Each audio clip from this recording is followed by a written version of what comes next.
Exclusive. Sian Lim.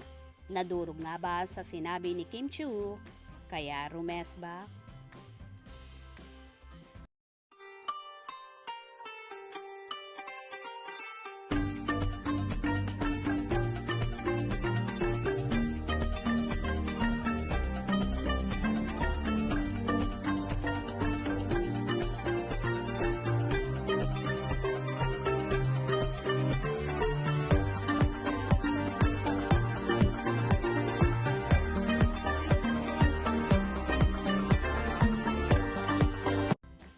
Tila nadurog nga ang kapuso aktor na si Sian Lim sa sinabi ng kanyang ex na si Kim Chiu sa afternoon show na It's Showtime kamakailan.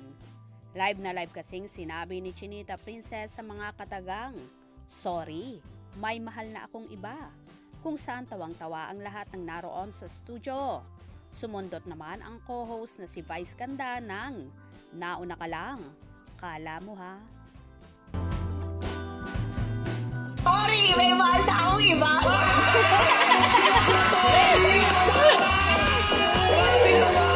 sa'yo celebratory?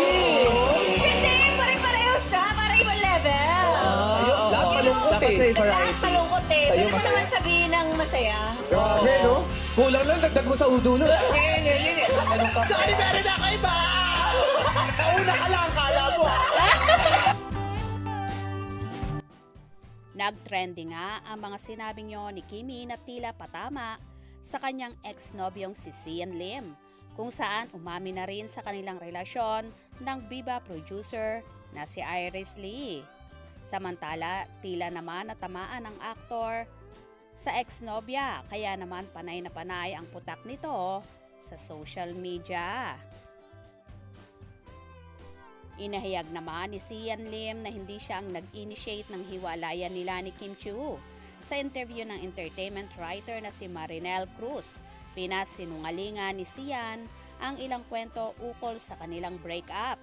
Kabilang narito ang chikang nagpaluto muna siya ng steak sa actress bago nakipaghiwalay. "I don't see where it's coming from. Is it because people are using us for entertainment? I cannot orchestrate that. It wasn't the one who initiated the breakup. All this fake news, all this dagdag bawas are too much already," saad ni Sian. Matatanda ang ibinunyag ni OG Diaz ang kanyang nasagap kung paano umanong nakipag-break si Sian kay Kim. Ayon kay OG, nag-request pa raw si Sian na ipagluto siya ni Kim ng paborito niyang steak. Pwede naman itong i-deny ni Kim Chiu or ni Sian Lim isang araw. Daw itong si Sian Lim ay nag-request kay Kim Chiu na magpaluto siya ng paborito niyang steak, chika ng talent manager, showbiz reporter. Ito namang si Kim Chiu ay excited na nagluto ng steak. Siyempre, chikahan, ganyan-ganyan. So kinakain na nila yung steak hanggang sa dumayalog si Sian Lim, ang sabi. "Tapusin na natin yung ating relasyon, parang wala rin namang patutunguhan. Ayaw din naman sa akin ng family mo at ng iba mong friends.